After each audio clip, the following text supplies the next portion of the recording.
All right, everybody. Thanks for hopping on. Sure, a couple more people will jump on. Plan today is kind of simple. Going to go through the topics that were discussed, and then we'll have an open. I'm sure people hopped on and want things to talk about.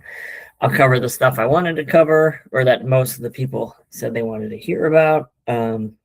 And as we're going through, feel free to type some questions in the chat, or just hit the raise hand button, and I'll get to you. And otherwise, we'll go through stuff, and hopefully we learn some stuff. You can pass it on to your team. I see a lot of captains. I think almost everybody on here is a captain, which is good because you guys are the gateway between myself and the players. So it's good that we're all on the same page, all that good stuff. If you see me looking over, I've got my multi-screen thing, so I'm not looking away from everybody, but just looking at my notes. So the big one that seemed to be by far the most popular is how ratings are calculated. Full disclosure, you will probably not be satisfied with my answer, but I'll try to give you as much info as I can. What National says, what I feel like I've learned in the last 10 years, all that good stuff. So I did want to read you kind of what National says about it, and then we'll go from there. So they say computer ratings are affected by the score of a match as well as the dynamic ratings of a player's partner and the player's opponent. Based on player dynamic ratings at the start of a match, the NTRP algorithm expects a particular outcome of a match. The actual outcome is then compared to the expected outcome, and as a result of this comparison, the player's dynamic rating is adjusted up or down, or there is no change if the outcome was expected. Computerized ratings are not directly affected by what a position player plays, whether the player won or lost, age, or team standing. Some of you might already know all of this, but that's kind of the big key, right? Wins and losses are irrelevant. Where you're playing on a court is irrelevant. It's all about who you're partnered with, who you're playing against, what the computer thinks your rating was going into the match, and then we'll then give you a score based on that result. So I'm just going to go for an example here. I've just got the people who are on my screen. I'm playing a match against Alex Simon. Alex, you're right here in the center. Obviously, Alex is going to beat me. But we've got scores, our rating. National knows our rating down to the 100th point or whatever it is. And they're going to go, okay, Alex is a whatever. I'm this. The score should be this. We're going to play. The score ends up being something else. It's going to give us a score for that match and then adjust our rating accordingly. It's pretty simple. For players who have been in the league a lot longer, think of it as a career batting average in baseball. It's going to be harder for you to move up simply because you have more matches under your belt, right? Versus a newer player, they don't have as many matches. It's going to move more dramatically, such as your batting average at the start of the season. So that's pretty much, I could tell you how it's calculated. Now, the actual math behind it, I have no idea. National will not tell us. They're certainly not going to tell me. I don't believe even the Midwest staff knows. I think National keeps that very close to the vest. And you're saying, well, why do they keep it secret? We have all these websites. We have Tennis Record. I don't even know if that TLS site is up anymore. But Tennis Record is the big one. Everyone goes on and says, Tennis Record says my rating is this. Well, of course, as most of our veteran captains who are on this call know, Tennis Record is not accurate. They do not know how National calculates ratings either. So they're just guessing. So from math class, if you have a 10-step equation and that first step is wrong, guess what? The next 9 are not going to be accurate. And that's exactly what Tennis Record is. So it's a fun tool. It's cool to see, your rating change throughout the year, but it's not giving you a real picture. So if you're relying on it too much, don't. You're saying, well, why doesn't National just publish it? We can already see it. Well, National has had this debate over the last, well, I've been around 10 years. I'd say the last 8 years, whether or not to start publishing the ratings, because players are using tennis record and they're going off of it. So the argument to not publish has always been, if ratings are out there down to the points, we already have people who are sandbagging to lower their rating or, try to stay at a level. If they can see their rating, they're going to do that more. And the flip side of the coin is, yeah, they're already doing it, and now they're just doing it based off a tennis record. So is it really stopping it?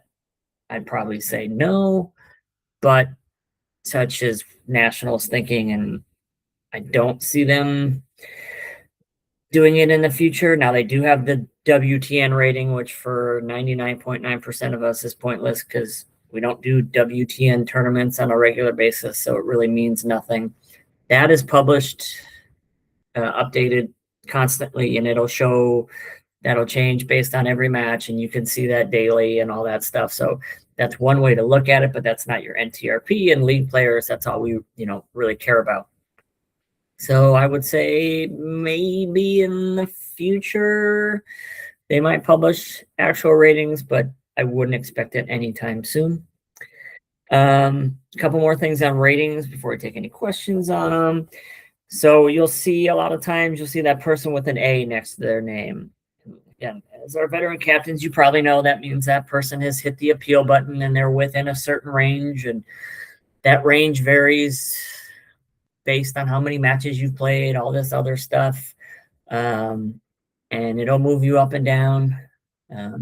I can say as a whole, our women like to hit the appeal button to move up. Our men love to hit the appeal button to move down. But the appeal button basically makes you a self rate again. I feel like there's a difference. National tells me there's not. Between a self-rate and appeal, all of you are still eligible for the 3 strikes. Appeal is self-rate players, that the 3-strike rule.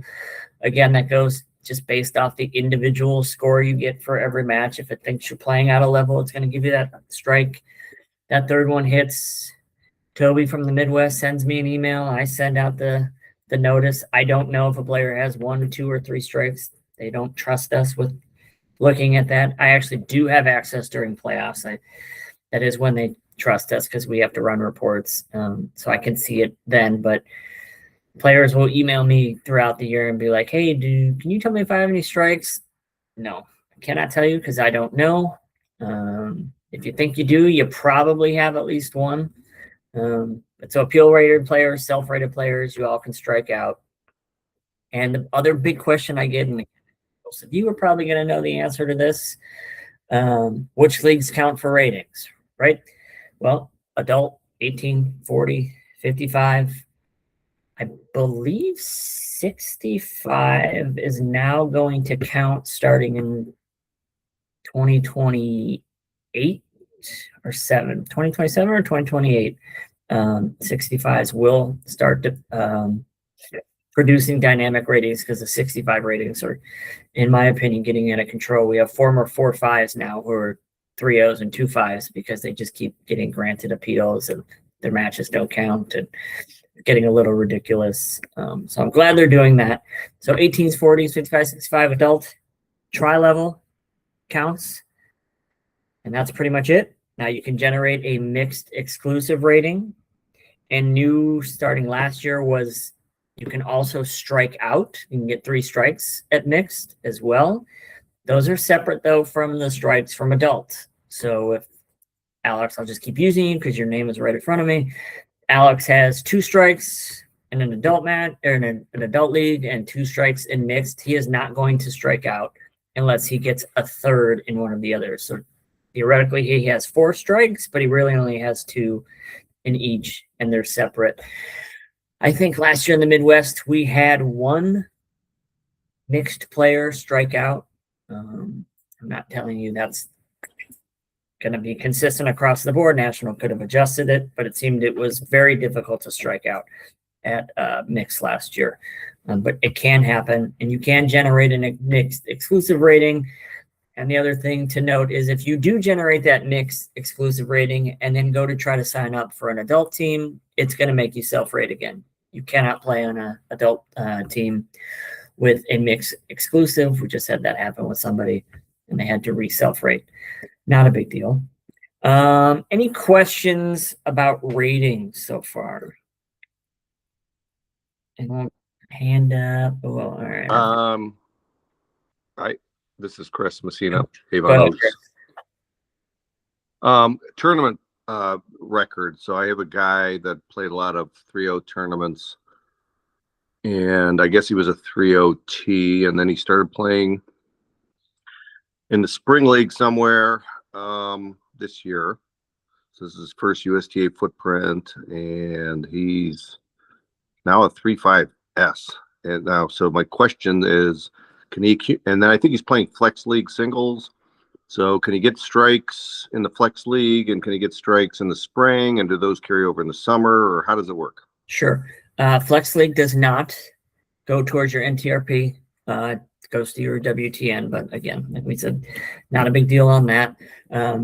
So flex league, another just side note of that, I think it's a cool thing that USTA has kind of partnered with this company. It's technically not a USTA program. They have kind of started letting the branding commingle and all that stuff. So, but it's not a USTA league or anything, so it won't ever impact your NTRP.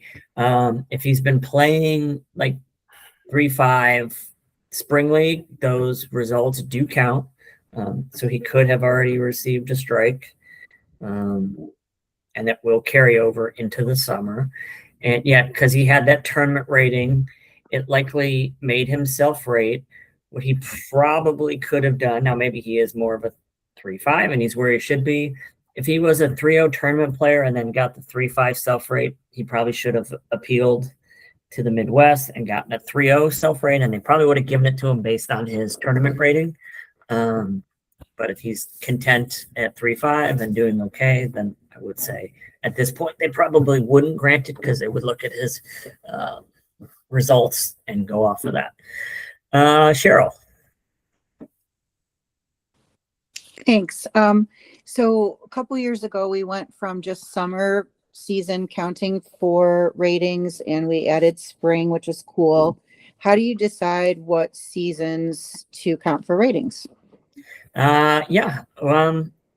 So I get into a little bit more of that later in the league creation and schedule, but basically for that instance, when we polled, it was one of our survey questions a couple years ago, because in the comments prior to when we asked it, we got a lot of people always saying, hey, we want more ratings based, more ratings based. So when we said, hey, do you want more ratings based? And it was very strongly in favor of adding more ratings. So we thought at the time we were looking to replace combo. And again, I can get into this. And we said, well, what could work with the facilities and the court availability? It was like 3-court ratings based adult league. So that's kind of where we came up with that one. And then, but national decides overall what leagues count. Combo will never count. Fusion's a local league, so we would never going to count. So why not every season counting? So that's a national thing, and so it's a lot of it is with combo. At a 6-5, we'll go 7-5. You can have a 4-5 and a 3-0 playing together, and the calculation national says just doesn't. It's not accurate. The further away the ratings get, it doesn't. It gives you poor results. It's not they say it's not accurate, which I kind of get. You have two vastly different people. Yeah. Court, it's hard to judge who's doing what and what the score should be. Mixed,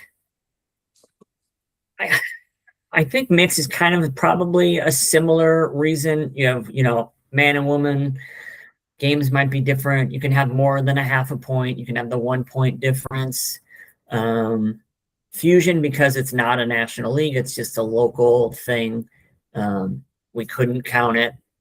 So, like, if you make up your own league, you can't say, "Oh, this counts for ratings now," because you're just kind of, it's our own thing in Northeast Ohio. Trying to think, mixed combo, same thing. You have the mixed and the combo, so you have double the double the headaches there. Am I forgetting any other leagues? I don't think so. But that's basically, national kind of dictates what counts and what doesn't count. Thank you. Yep. Real quick. Sharon asked, can you only appeal once in your lifetime? No. You can, so it's also age-based, and I don't want to say anything incorrect. It's either once you hit 60 or 65, they basically give you a free bump down. You get one of them. And you can hit the appeal button every year, technically. That's the other thing, too. Once you hit that appeal, once ratings come out, if you hit that appeal button once, that's the only time you have to hit it all year. Your results for the following year are not impacting that appeal option. You're generating a new rating, but your appeal is always going to be based on whatever that rating was, like on December 1st or whatever the published date is. We have the people every year who will hit that appeal button throughout the year 8, 10, 12 times. And I kind of laugh and like, it's not going to help you. You're not going anywhere. If it was already denied, it was denied. But so you can technically appeal once a year. And then, like I said, age-based, it does change. They start to give you more options. Alex said, does it have something to do with what leagues can advance all the way to nationals? Yeah, that's part of it for sure. I mean, that is almost true, but now they're counting 65, and that's still an invitational. But if they change that to national championship, then Alex, I would say you're 100% right. But mainly, yes, that's kind of what they've decided. National leagues are going to get ratings; the others are not. And then, Michael, you had your hand up. Yeah, I had 2 questions real quick. Sure. What's the thought process of not letting folks know that they have a strike? I think you might have told us, but I don't remember. And the second one was, I don't know how to do with this section or later, but I thought I remember you saying that one of the things that we do to prevent stacking is we give first doubles more points, if you will, than third doubles. Those are my 2 questions. Sure. So the stacking thing I'll get into next, actually, but I will say that was when 40 and over was 4 courts, and they had a decider. One of the tiebreakers was if it was 2-2 and sets were tied and games were tied, the next tiebreak was first doubles. So that's probably where that was coming from. And then you said the reasoning behind not letting people know strikes. Again, this is purely a guess. One, locally, we don't have access to it, so we don't see them anyway. But I think, again, match manipulation. If a captain knows, and again, a good captain's going to monitor their self-rated players anyway. But if a captain knows a player has 1 or 2 strikes, they may not play them, which I guess is not the end of the world, or they might say, hey, let's start throwing some games, or let's just the gamesmanship worry. That's probably a good guess for the why National doesn't want people to know. Again, purely a guess. They're very secretive, but I have to say they don't want people manipulating. Kathy asks, if you appeal up and have 3 strikes, can that DQ affect the number of at-level players? So what I'm asking, Yeah, go Derek, ahead. like, that minimum 30% that you're Yep. looking at on the day that registration deadline is, let's say the person that appealed up was one of those players, Sure. and then they don't have any more. Could that DQ like screw up the team? I'm just curious. No, I would. I mean, Anybody, as but long as you have it on that day that I look at it, I never look at it again. okay. So- So I was just trying to, in my head, I understand what happens if you appeal down and then you get 3 strikes and you're DQ'd, and how that could really impact your team. And that's why a lot of captains don't Yeah. like when people do that. But I was just wondering what impact it could have if you appealed up and had 3 strikes. So No, you'd be fine, I think. okay, just curious. Thanks. Chris. So I want to give the right advice to a guy who signed up for USTA this spring, never played, and I've seen him play, and I would say, carelessly self-rated and sitting at a 4.0, and he's gonna have a tough time playing any. He's not gonna be able to get on a 4.0 team. Can he appeal a self-rate, and how does that work? Yes. So appeals for self rates are different than computer rated. So if you're computer rated, your only option is that button, right? I'm sure you've all seen it, top right corner where your rating is on Tennis Link. I think it says appeal rating, or you can click your rating and appeal. I haven't done it in forever, so I can't remember the exact of what it looks like. And you hit it, and it says like, this is your one-time appeal, and it is final. Do you want to hit it? It warns you a couple times, and you hit it, and it denies it. Then you're done for the year. You got to wait for a new rating to be published. If you're a self-rate, it's kind of nice. You can then fill out a form, and it even gives you a space, like it has a bunch of questions, but then it even gives you a space to like type something out. You can basically plead your case it goes to a small committee at the Midwest, I never see them. It goes right to the Midwest section, and they decide whether or not to grant your appeal. I can say self-rate appeals are very widely granted, unless, say Alex, sorry again, Alex, right in front of me. Alex sits out for 3 years. Ratings are good for 3 years. I think over 55, it's only 2 years, but under 55, computer rating is good for 3 years. If you don't play in at least 3 matches in a ratings-based league, it will eventually expire. Alex comes back, having taken 3 years off. He fills it out, self-rating. He gets a 4.0. He goes back and asks for a 3.0. Midwest is going to look at his previous rating. He's going to see, wait, he was a 4.5 at one point. He's a high 4.0 now. They're going to deny that one. Any new player that comes in, as long as you're not, a college level player or something crazy, or your history doesn't dictate it, they're going to almost certainly grant it. And a lot of issues we're seeing this year with a lot of players. There's one question. It's something about hitting strokes with consistency or with pace, or I like pace. I don't know what it is, but if the person clicks yes, they're automatically giving them a 3.5 rating. And we have 2.5 lifers who are clicking yes on that question, because everyone thinks they hit with pace, right? And they're getting a 3.5 rating automatically. So we've seen a lot of those, and Midwest is doing a good job of correcting that. But they're not just going to let you bump down automatically, but they will help the self-rated players out far more than computer rated. Computer rated, they've got the data. They don't want to hear it. No exceptions. Hit that button if you're not there. Move on with your life. So yes, if he is self-rate, even if he's played already, as long as he hasn't appealed in the last year, he can definitely appeal to the Midwest. Okay, thanks. Yeah, he hasn't played at all. So yeah, have him hit the button. I saw him. Yeah, I had him in my whatever, just friendly league, and it's like, oh boy, you need to be a 3.5. Yeah.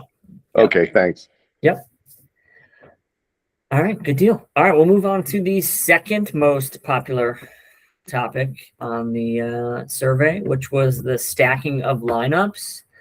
I get a lot of questions every year about this. What is the rule on stacking? Why can players put someone here and put someone there? So let's first start with just a traditional 3-5 match. It's all 3-5 players. And we all know there's a wide range of abilities between 3-5s. Even on our own teams, someone's a really bad 3-5, someone's a really good 3-5. National NTRP, if you're a 3-5, you are a 3-5. So the stacking language there really doesn't apply to that, because everyone's the same in the eyes of National. You're all 3-5s. You can play wherever you want. The big one we see, and I see a lot of it, especially in 40 and over with that one singles court, and it's more players, so it's harder to get all at-level players. Teams that are still trying to win, again, we'll go with 3-5. They've got some 3-0s playing. They're putting those 3-0s on first singles, they're putting the 3-0s on the highest 2 courts, and they're going to say, all right, I'm going to go out and win the lower 3 courts. I actually was part of a group that submitted a national rule proposal. Oh, yeah, this was right before COVID, so it's been at least 6 years, where teams could no longer play below rated players above at-level players. Now, we know there are the instances where you have a 3-0 on your team who is better than a 3-5 on your team. The NTR, ratings are never perfect. We know that. But it's far more common that the 3-0 is not the strongest player on the team. They should not be playing that first court. I pulled significant data that showed, I think, only 20% of the time where a lower rated player plays on the higher court against an at-level player. 1 out of 5 matches is even competitive, and that's just winning 5 games. And then winning percentage is like 10%. So people are not getting competitive matches. They're not getting what they paid for. And that's, no one wants to drive 40, 50 minutes for a 9 o'clock match, show up, play somebody who's well below their rating, and, go home. But National, that the rule did not advance. National denied it. If it's not proposed by National, it usually does not go through.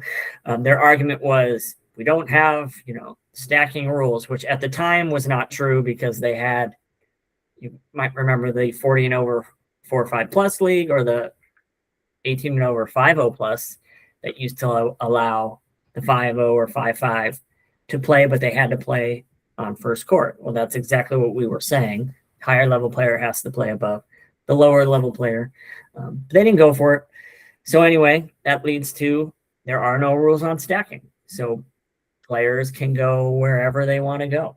I find it kind of frustrating as, as the DLC, because a lot of people reach out, and I just have to say, there's nothing you can do.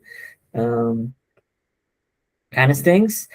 There is one option, and it will be on the player survey later this summer.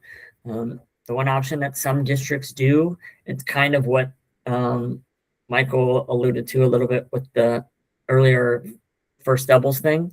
They do points per court versus, overall winner, 5-court league versus, you just got to win 3 courts. The higher courts are weighted more. You get more points for the higher courts. So the season, I don't, and we've never done it, so I don't know if final standings are based on, like, you don't get a win-loss per match, and it's just all points at the end of the year, or whatever it is. But basically, first singles and first doubles become far more important than third doubles, second singles, and so forth. You get more points. And it definitely reduces, the districts have said it drastically reduces the amount of stacking, because you don't want to throw away those 2 high courts, because basically you're winning 2 courts, those 2 courts a match, you're going to be competitive throughout the year. So it's one option. We will propose it to the players. I'm not sure players will like it. They might say, no, this is a terrible idea. I've certainly proposed a lot of terrible ideas based on survey answers, but that's okay. I don't know if anybody on the call has any opinions on it and wants to bring them up now. You don't have to. But if anybody, all right, let's go. Chris got his hand up first. I was just going to say, you're talking about implementing rules at Northeast Ohio that are not aligned with the nationals, right? So, like, I guess my concern would be, we do something here that's whatever anti-stacking, and it's great, and it helps the team advance through, and then they get to nationals and they face a bunch, or Midwest, they get to, even states. Playoffs. Yeah, it would be Midwest. playoffs. Yeah. Yeah, and then they're playing under the national rules. Like, wouldn't it be better to just stay aligned with the national? I guess that's my point. Sure. Yeah. And that's certainly committee, and the committee might not even, they might say exactly that. We just have barely touched it. The discussion last year, we just kind of said, "Oh, that's one option," and people were like, "Oh, yeah, okay, we can look at it further."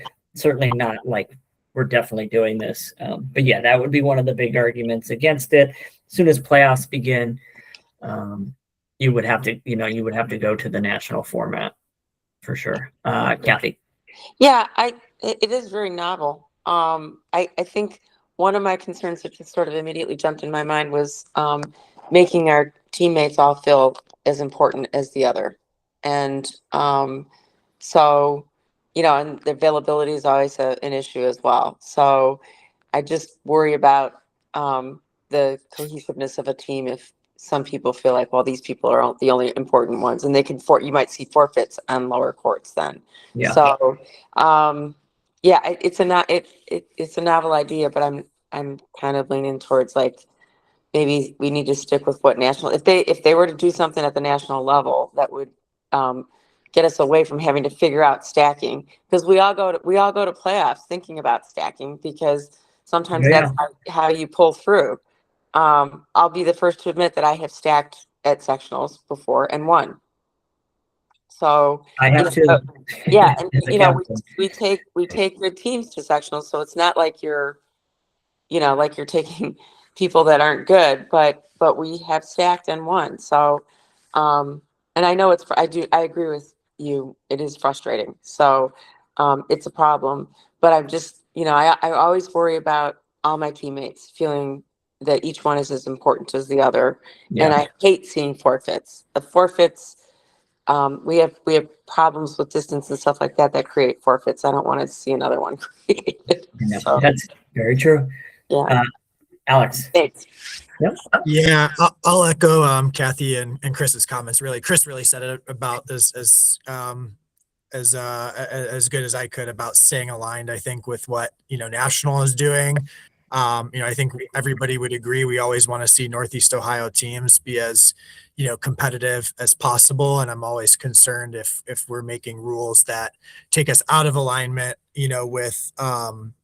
With what National is doing, then when it comes for time for teams to advance and they have to revert back to, other practices or other rules, it handicaps our teams. I can think of, like Kathy said, I've certainly stacked and won, using that tactic. When we've had teams from the club, advance far, I think Eastern section has the points per either Eastern or Middle States. One of those sections has the points per court stacking system. I know a captain was asking our club pros for advice on a lineup against that team. And that came up of, well, they have stacking rules, so they probably won't stack. And sure enough, they didn't. They played every single lineup straight up, which I think if we have our captains getting there is a tactical advantage sometimes to stacking. And I think if we well, especially if you don't have 5 good, if you can't bring 5 good courts, if you only have 3 good courts, it's a viable way to win a match. Sure. Yeah.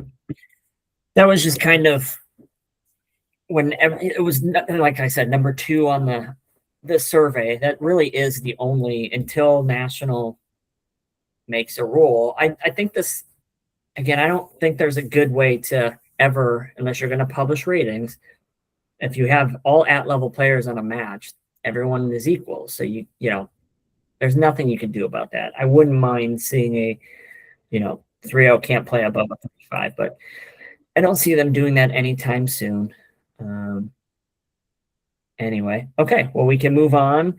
It's probably right up there with the stacking. Was very popular was the league creation and scheduling. Kind of just briefly touch on how we do that, all that good stuff. So we have one, I think I saw just Ann. I think we only have one committee member. Ann's a trooper for coming on here on a Saturday night. We appreciate it. We meet throughout the year, but our big meeting is in the fall when we review the player survey and the numbers and all that stuff and kind of plan the schedule for the following season. And the picking leagues and when to play them is, obviously the biggest thing that we do, right? Trying to decide what's good to offer, what should we offer, or what not offer. Those of you who have been playing leagues for a long time, and there's a lot of you on the call, you're going to remember 2 combo seasons, 2 18 and over mixed seasons, 2 40 and over mixed seasons, and then, summer, the big 18, 40, 55, 65 summer season. That was kind of our schedule set, boom, boom, boom. Every year, same. We kind of started looking, hey, what else can we offer? How do we mix it up a little bit? The first thing we introduced was the Fusion League, which was new and different at the time, and it did really well for a while. I kind of, like everything, ebbed and flowed. It's down to now like a Fusion doubles, 3 courts of doubles, which is still fine. And then the big change came, was it 2024 was the big spring change where we decided, okay, we're going to eliminate. This was when, because we had so many people saying, hey, we want more ratings leagues and only summer counts for ratings. Spring and fall don't ever count for ratings. How do we, get more ratings? So we said, well, we can't do 5-court leagues in the spring because the facilities don't have the court space. So we said, well, let's try an 18 and over spring league. And that actually crushed the combo numbers, which was awesome for us. So it was last year we decided, much to Alex's chagrin, we're going to do a 3-court advancing ratings league. That the 3-court team's going to advance to the playoffs. It moved the needle a little, added some players, but not a lot. I got to tell you, it was lots of headaches administratively on my end. And it wasn't, it was take or leave it with the players. So we said, all right, let's just go back to non-advancing, make it a little more casual, except 2-5. 2-5 still advances because that's the format. It's 3 courts. And it actually grew again this year. So I think that's very popular. We eliminated the 2 seasons of mixed. We just do one of 18 and one of 40. And oddly enough, that has increased our mixed participation. Our 40 and over mix has never been higher. It's almost double the size it was at its highest a few years ago. And obviously, it's not because those people aren't having to choose between 18s and 40s at the same time. And 18s is bigger than it's ever been. So that was a positive for us as well. And then we added combo mix, which was a Midwest push to add over the last couple years. That's been fairly popular. The negative is the championship is in Wisconsin. Who wants to go to Wisconsin in February and March? But such is life. We did add tri-level about 5 years ago as well. That's, it's got its niche, a couple hundred players. Nothing huge, but got its little season. And this year we put it in the spring season. I think we're going to probably push it back into the winter. Just too much stuff going on this spring. But basically, we're always looking at not only how do we grow the game of tennis, how do we offer what players want, Advancement is usually the biggest draw for us in Northeast Ohio. At the same time, ratings probably number two. And then you have your diehard mixed, you have your diehard combo. I will constantly get the email, one or two every year, bring back the second season of combo. I don't see that happening anytime soon. I don't think we need two seasons of it. But that's kind of, how we pick the leagues and when to play them. A lot of that's dictated by our facilities. Spring and fall, we can't do any 5-court leagues. And that's why we dropped Fusion down. Less so because of participation. Participation stayed about the same. It's court space in the spring and the fall. Timing on stuff. Like I would love to run tri-level more in the fall season, but it has to be done by then because of when sectionals are. That dictates a lot.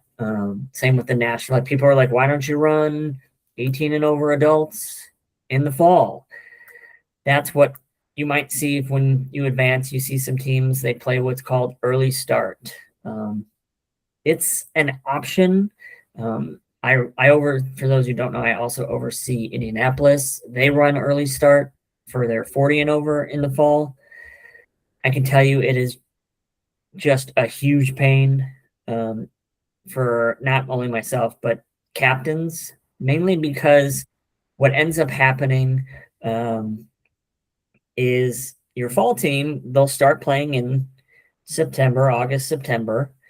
And as we know, ratings come out end of November. Maybe the season has ended, maybe it hasn't. But once those ratings are published, there's rules about, so any player who's bumped cannot play in postseason. They can possibly finish out the season, but they can't play in the postseason. So what happens to like a really good 3-5 team? They lose half their team to getting bumped to 4-0. And then come the playoffs the next year, they don't have enough players and they either have a horrible team in playoffs and they get destroyed, or they can't even field the team. The early just make a lot of sense. I don't see us doing it anytime soon unless there was a huge outcry for it. So that's kind of why we don't offer any adult leagues in the fall, is because all ratings-based leagues have to be done by, I think it's November 1st, maybe. I think November 1st might be the day, because nationals go through October. So I feel like it's November 1st. So on ours go in through November, which is why we can't run anything. And all that, sectionals and stuff are in August anyway. So we could run something, but it couldn't go anywhere. So that's kind of how our calendar has become what it's become. I think it's in a good spot. But, again, I'll let you guys chime in. But Cheryl asked, what's the future look like for one doubles singles? Yeah, that's going to be all on for now, at least this year, on the Flex, the USTA Flex app, treating it. We had, so the one singles, I think last fall we had one level, it might have been 3-0 women. I think we had 5 or 6 players sign up. But on the USTA Flex singles ladder, we had like 50 some women sign up. So that told us, hey, we're not getting people signed up for one singles. Let's give the ladder a try. And it seemed to be successful. And it's actually the spring one has, I think, over 30 players. I expect summer to have more. So we're having far more people play the USTA Flex app versus our one doubles, one singles. So for the foreseeable future, we'll reevaluate at our meeting in the fall. But I think the USTA Flex app seems to be working for that. So that's kind of where we're going to go with that. Any questions about leagues offered before I get into days of play? Sheriff, it's Kathy. I have a question. I guess this is the best place to ask it. There are a number of ladies that are 65 and over, and we've tried unsuccessfully to form an 8-0 team. And I know that there are, I guess, other districts where you can seek an invite to play, because we have some really good players, but we just can't get people to form another team to compete against. Is there a process for asking for an invitation? So to- technically, yes, but it will be denied. So there was they made one exception, I think either the year of COVID or I think the year after COVID. And it just kind of opened Pandora's box, and the Midwest said, okay, no more. You got to run the 2-team league.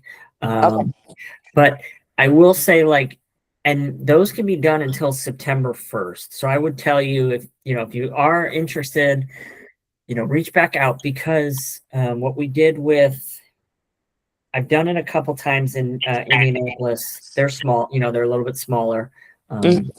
And what we do is so usually in reality, I guess, is you would have your really good team and you're just trying to find anybody to play so you could advance. That's probably the main goal, right? Or you just... Well, we would love the competition, but and we know that there are ladies out there, but they just can't get enough together to form a team. And I know there are 65-year-olds who had gone to Bloomington somehow via invitation before. Yeah. And I was just trying to understand how that happened. And so the easiest way to do it, it's not cheating the system, but I mean, if you have your team and it's the A team, and this is usually the case for the 2-team 65 and over leagues, that's just how it is. You have an A team and a B team. If you come to me and you say, hey, we want to get this league going, I might have some people we can get for this B team. And, they really don't want to pay to play. We usually will offer either a discount or, charge them just the Tennis Link fee to sign up. So they pay like $3.15 because they know, they're helping your team out. okay. The only rule is you have to play 3 matches. Can be any format. Could be short sets. It could be pro sets. You could play 3 matches in a day. Now you need to qualify enough people. Of course, they each need 2 matches. So you'd probably want to play more than that. Okay. But locally there, you can set up a league however you want. So we would set it up in a way that would help your team play probably 6 to 7 matches. Again, you could play pro sets to 6, and then you could play, 2 matches in a day. You'd only have to meet 3 weekends, and then you'd be done and you'd be qualified and you'd be off to Bloomington. That's the main goal, is advancement. Now, if you're looking for good competition, then it's harder. You'd have to find enough women to form the second team. But if you're looking to advance, there's ways. So I would say just reach out, and Okay. be all. If it's an 8-0 league, you can have all 3 5 sign up. Right. Yeah, the B team. There's no rules on at level for 65 and over. You can't sign up 3-0s because they can't play in an 8-0 league, but 3 5s are eligible, and you can get 6 to 8 3 5s registered and play them and beat up on them, and then you can go. Yeah, it's more just the feeling that the ladies that, there's some pretty good 65-year-old 4-0s. And Yeah, so, we used to have an 8-0 league. Yeah, I know. And it's just, it's sort of dissipated. And I don't want to monopolize the conversation any longer. No, with you're that, fine. but thank you. I appreciate Here for it. Yep. All right. Real quick, days of play. So I get this a lot. Why are there days of play in the spring, or why are there no days of play in the fall? And why do the days of play in the summer rotate? To touch on all real quick. So the years ago, the facilities were always split on whether or not to have days of play, but the players and captains overwhelmingly always wanted days of play. So the compromise has always been, we do days of play for the players and captains in the spring. We do no days of play for the facilities in the fall. Now the facilities have shifted. They don't want any days of play in the spring or fall because it's easier for them with their programming to schedule around, and I get it, schedule around all their non-USTA programming and then schedule their matches where they can fit them in. Whereas, when we tell them you have to play on these days, it makes it a little harder for them. But as a captain and a player, it's better to know, when am I playing? What are my date? All that stuff. So, I mean, that's kind of what that is. I know some people are always like, why do you do both? That's why we do both. I don't see that again. That's something I don't see changing. It's kind of the compromise we've made with the facilities. I'm not going to punish our players and captains every season, but I want to give, the facilities are our partners. We want to work with them. That's kind of a middle ground. And then why do we rotate those days of play, especially summer? We started doing that 3 or 4 years ago. I mean, the simplest answer is you'd get, and certainly on my end, it's easier to just keep the days the same every year. When you're playing, nothing changes. I don't have to update anything in the system. It's super easy for me. But you get, the 2-5 league is a Wednesday, and I have kids, and my kids swim as on Wednesday. Every year now, I can never do USTA summer because my Wednesdays are always full. If it rotates, then you're only unable to play once every 4 years. It's not as bad. It's a little more annoying, but if you follow it, it just rotates one day to the left every year. Thursday goes to Wednesday, Wednesday to Tuesday, Tuesday to Monday, one day back to Thursday. So it's easy to follow if you know the pattern. That's not going to change. I get why some captains are like, just keep it on the same days. Same with the players, but on the flip side, just from a customer service thing, it's kind of let's try to accommodate as many people as we can. And I know there was 1 or 2 teams out of Avalon, I think it was this year, who were like, hey, our league fell on a Monday or something, and we can't do it. That's why we're not having a team. And that stinks. But then imagine if we had it every year on a Monday, they would never have a team. At least now next year, their team will come back and play on Thursday. That's kind of where we come up with that. And the other big one is kind of the sub-flight creation stuff. How do I come up with that? I know a lot of times I will email the captains, get their vote, try to get as much input. I always try to get as much input as possible. I don't want to speak negative of the process before I arrived, but there was no captain input in sub flights or anything. You were put where you were put. You could complain all you want. It wasn't going to be heard. So I do try my best. We tried some geography, and that is always another topic that is like 50-50. Some people say, I do not want to travel. Do not make me travel.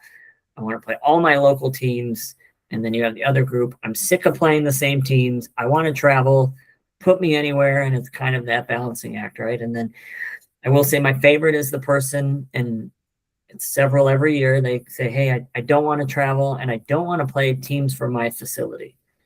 And I always say, well, the closest team to you is the team from your facility. So if you don't want to play them, you're going to have to travel probably further because they're going to be, in that flight. And a lot of it is size of leagues, right? It's a little easier with the 3-0 women with 30 plus teams to dictate who's going to go where. I mean, Kathy, 4 or 5 league, you're going to go whatever team sign up because there's not going to be enough for, multiple sub flights. And sometimes there's always, I feel bad, there's a 55 and over. It's either 6-0 or 7-0. I think it might be 6-0.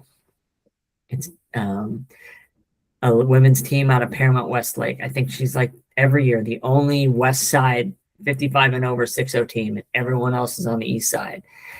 And she's just going to have to travel. Even when I break it up into flights, there's going to not be a West Side flight because there's no way. And most of the time the math doesn't work, and you're going to have some mix of some East and West. And, sometimes it has to blend. And I get the screaming emails, but I promise you, I try. I don't just randomize it. We might do that next year. We might try let the captains pick the subflight just for fun.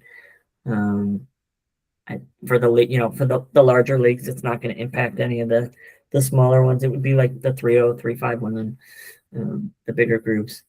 But so that's kind of the thought process behind subflight creation. Nothing out of the order. And then spring and fall, I always try to just do geography just for travel. purposes with so much going on. And, you get into December with the weather. And then, of course, our spring league is really our winter league. And it's just travel makes it a little easier. So that's kind of that. And then along those lines with number of matches teams get. So our minimum we try to give is 8. We don't like to give less than 8. Length of season doesn't really allow for more than 10. You get the occasional 9 matches as well. But that's why, like, if you are in that 17 league, you get that stupid split schedule, because if we just do one round robin, that's 6 matches, and that's just not enough. We had the 7-0 women have a 17 league this year, and I told them about how it's going to split and matches will be added, and about half of them didn't read it. And I got the email telling me, how could you only give us 6 matches? I said, no, you're going to get, so that's why we don't just do 6. You're going to get at least 8. But again, it comes down to how the subflights are created and just luck of the draw sometimes with the 8 and the 10. We've gotten more creative with that. Like when we have an 8-team league, rather than giving you just 7 matches, I break them up with the 4 and 4 in the cross flight. And so that gives you 10 versus 7. So we do our best to give you as many matches as possible. And summer, especially, our window is very small. Our clubs say, hey, we need until Mother's Day for our permanent court time.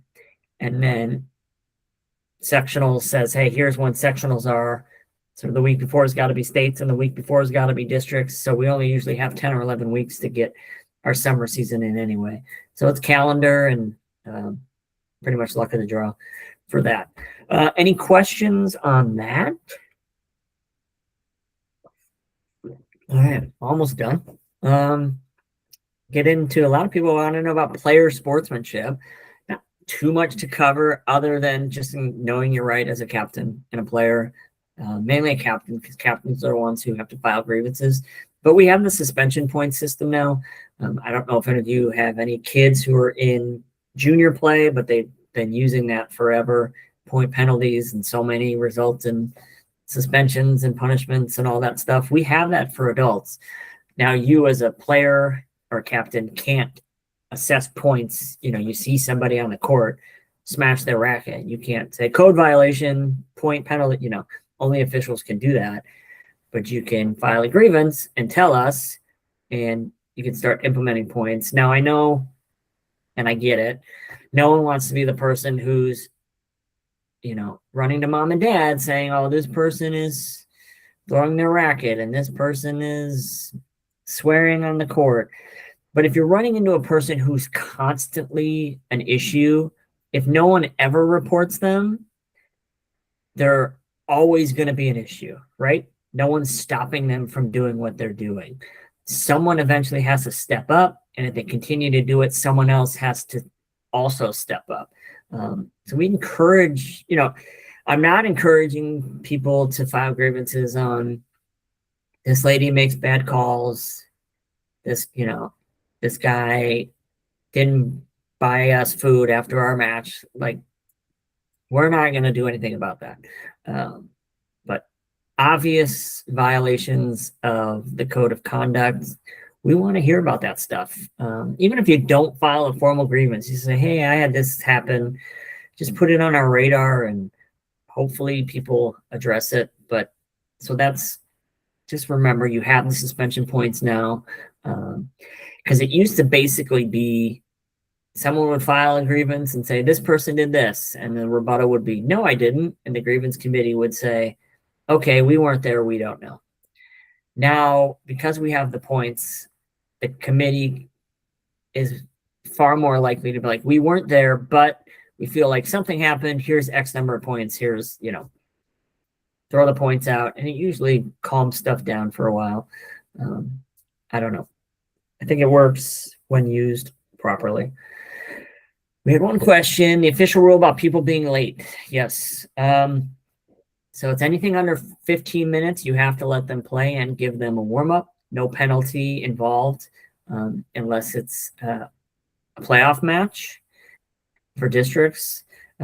We have officials there who then can do the point penalty system. But if there are no officials at the match, it's just under 15 minutes, full warm up. They're allowed to continue. And people are always like, I want to be nice and, let them play, even if they're 25 minutes late. I'm always like, if no one else is there playing after you, be as nice as you want. And that's super friendly and that's awesome. Go ahead. It can still count as long as both captains agree. I will say, think of the people coming after you. I've unfortunately had to play where someone's like, we always are waiting for courts anyway, for matches that run long. And then you get there and you go, oh, they didn't start until 30 minutes after because the person was late. As the person who's playing next, I'm not happy because we have rules in place that could handle that situation. Let's use them. You're not being mean. You're thinking of the other 2 to 4 people who are coming after you who are going to need that court. But again, no one's coming after you and you want to let them play, by all means, go ahead. But again, even if no one's coming after you, you're not under any obligation. 15 minutes is the clear rule. You can just say, hey, that's the rule. Chris. Yeah, I mean, I tell my acting captains, we got strict mode and chill mode, and it's based on if there's a match after us or not. But I was just going to ask you, last year you made a pretty big deal about league emphasis about 5-minute warm up. Are we still in that place, or is there something changed? It's still 5. I'll let this group in on a little secret. Don't tell anyone else except this is being recorded and will be posted so everyone else can see it. The thinking behind the 5-minute warm up is, and again, if someone wants to go out and enforce the 5-minute warm up, that is the rule and they have every right to do it. We're hoping players don't take more than 10 minutes. That's the reality. With the 10-minute warm up, it had become 20 and it had just gotten out of hand. People taking like 20 overheads and 40 volleys, and it's supposed to just get your body loose and get going. So I appreciate when people enforce that 5 minutes. And again, it's also a timing thing with the matches after, right? Don't worry, it won't happen. I personally would like to see some sort of time limit rules. No one should be allowed to play over 2 hours and keep people waiting if there's matches after. Our committee is not in favor. So again, don't worry. I don't think it's going to happen. But for that reason of having to wait, and that's part of the warm-up thing. Teams were just not getting, by the time they walked on court, and I was going up to clubs and watching, and it'd be 6:25 for 6 o'clock matches, and 4 of the courts hadn't started yet. And there was a 7:30 match, and and a 9 o'clock match. Yeah, exactly. And that's ridiculous. Like, that's the frustrating part. So in reality, 5, if all 2 or 4 players on the court are not watching their clock gung-ho, if it slips to 10, it's not the end of the world. But by 10, really should. For certain. Yeah, that's what I'm telling. If we have 6:30 match and there's someone playing at 8, I want to see first serves at 6:40. So yes, I mean that's what it should be. Yep. And if no one's after you, yeah, then you're in chill mode. Warm up for an hour. If everybody on the court wants to. If I'm driving, like I know I have a 7:30 match at Westlake next week. If they go, hey, no one's after us, we're gonna, I want to warm up for 15 minutes. If you have a 7:30 match, that means there's a 9 o'clock match. That means there was a 6 o'clock match. There is, but in this instance, let's say they go, no one's after us. I just came from work. I really want to stretch out. I want to go 15 minutes. I'm gonna go. No, I'll give you 10, but I don't want to be here till 10 o'clock at night. I have the 50-minute drive home. I've got 2 kids, a 3-year-old and a 10-month-old. I need to get home. I'm going to be up at 5 in the morning. You can have 10. I'll be the jerk in that regard. But if all 4 people on court are like, hey, let's do mini court and then back up and we'll hit for 20 minutes, go for it if no one's after you. But yes, Sharon, it's after 15 minutes. It's a automatic default, again, unless the the captain who has the team who's there says it's okay that they're late. And again, nobody's after. All right. And then last thing, before I just open it up, if anyone has any other things, we had a couple people talk about facilities. Facilities should be required to have this or that. Some facilities not as up to par as others. I don't know. We have one down in Canton that's not in the greatest of shape. But our answer, and we've talked to the Midwest. So in terms of like air conditioning and all that stuff, I can't help you with that one. I mean, that's tennis is in the summer, it's hot. If a club doesn't have air conditioning, as long as the courts aren't slick, I know that was an issue at Towpath when it got too hot. They just spent, I think, 30 or 40 grand upgrading their air conditioning. For that reason, they would get condensation. So it did become an actual, risk to player safety. And when it got too hot, they would have to cancel matches because of the court. Now, if it's hot and the courts are fine, bring a lot of water. There's not much we can do in regards to that. I can't say they can't host. I know some people don't love, a 5-court match at a 4-court facility. Again, the goal of USTA is grow the game of tennis. We're not going to penalize a club that only has 4 courts when they can just do split matches. They're not ideal, but Paramount clubs have to do it a lot when they have multiple matches in the summer because of the 8 instead of 10. So they're not uncommon. They're not super common, but they're not uncommon. And we don't want to punish those players who, then you're saying, okay, now you got to go drive further to find a club and you just end up losing them.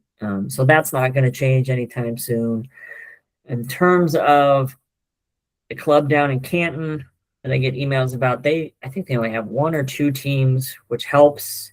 I've heard it is in very poor condition, but as long as the health department says people can go in it, USDA has told us they are free to host teams.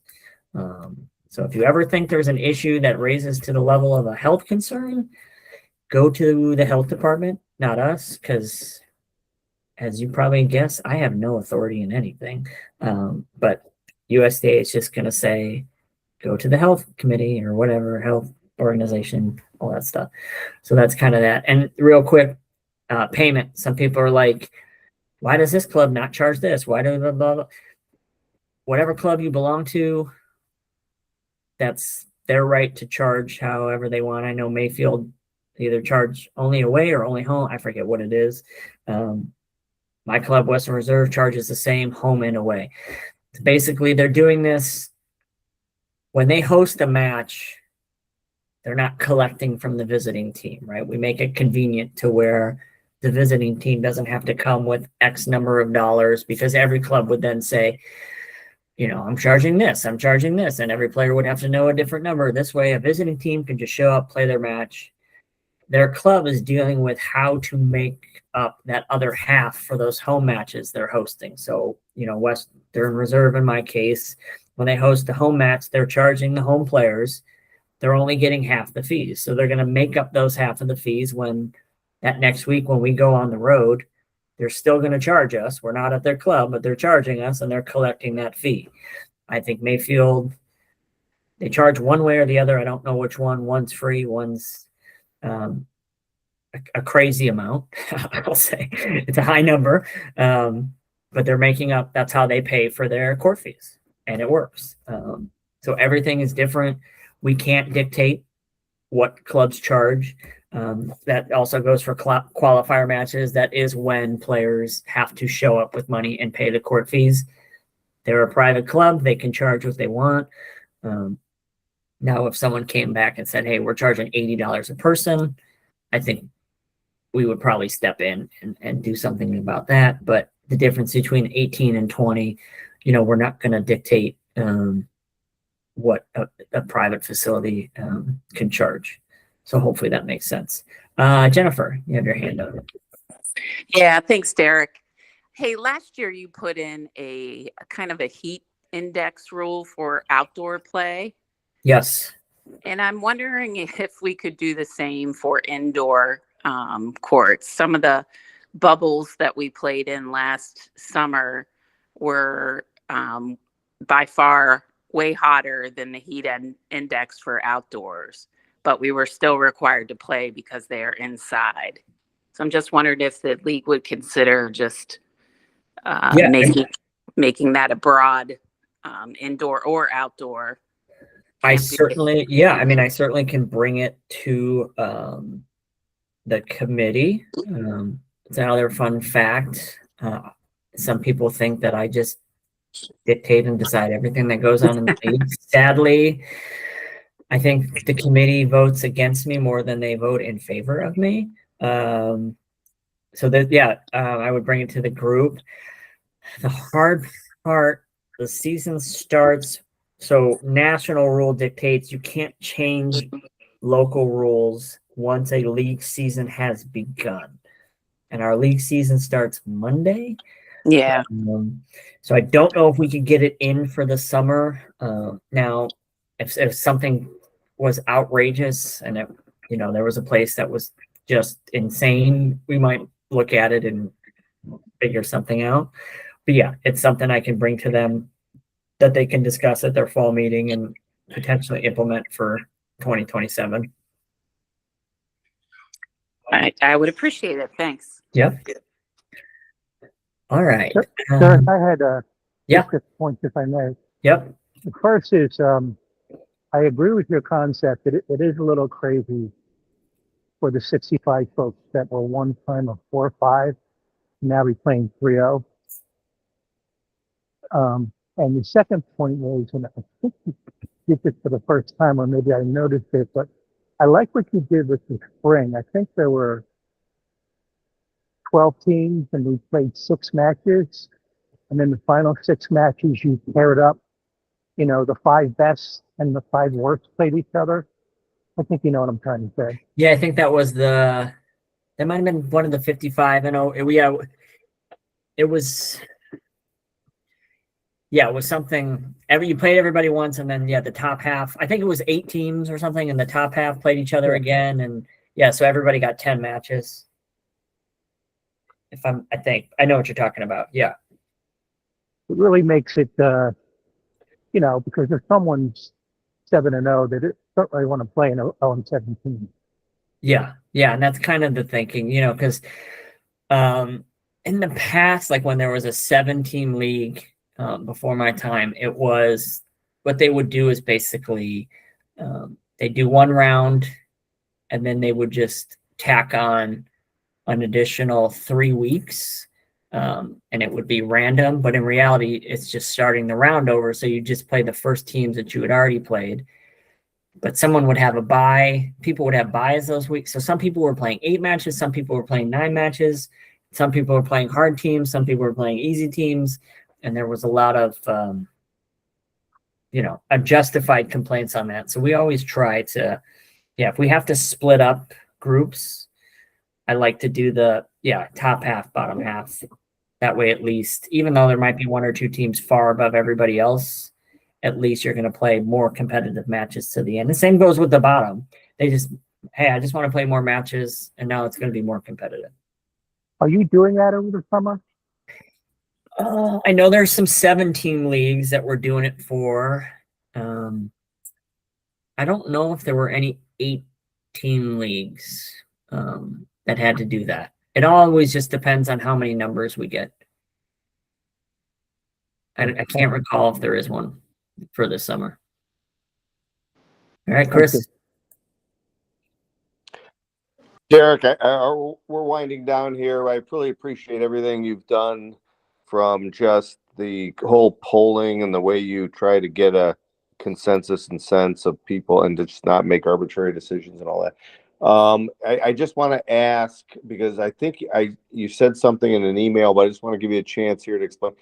I thought the districts last year with the single elimination was really cool, and over the 2 weekends, and obviously it didn't work out for whatever reason, and we're back to the 3-team round robin kind of format. So, just going to give you a chance here to explain what happened there and why. Yeah. So that was one of my ideas that I was like, I brought over, I brought to the committee last year. I was like, oh, or 2 years ago, I was like, well, they're going to shoot this down. This is one of my stupid ideas. And they were all like, I love this. Let's run with this. And we did. The main reason it didn't come back, I mean, I put it so blunt, it was cost, really. The cost just was far greater. So, I mean, obviously you have more teams collecting more fees, but not enough to cover all the courts, all the officials, the trainer, the food, the gifts, the player gifts, really. You mean over driving- over 2 weekends? Is that what you're saying? Yeah, so and then it was 2 full weeks. It's like we're going to 2 weekends this year, but it's basically a day and a half each weekend. So it's basically 3 days. Whereas last year it was like 6 days of tennis, which Okay. so the Gotcha. court fee, we never want to playoff teams. I'm sure most of you probably, if you've done the math, it's basically $25 a person per match. Is what your team fee ends up being. And that helps. And we don't make money. I want to make that clear. We've never made money at a districts. We're actually kind of the joke of the Midwest. We're, I think, the only one who will not only lose money, but we lose a good chunk of money.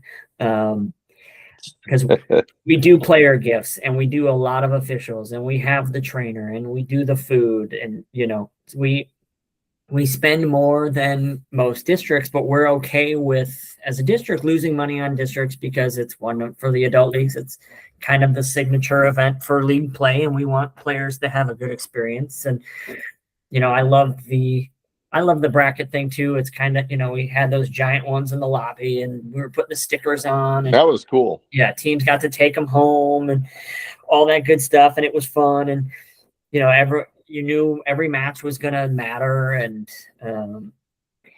it just realistically, it was, there was some logistic stuff, but realistically I think we lost like over 20 grand or something last year. My And goodness. Oh, yeah, geez. it was just, the board was kind of like, we're okay losing some money. I don't think we want to lose this much money. And I get it. So, yes. Okay, so it was. I see. 2 weekends. You're having 2 weekends again, but it's more compact.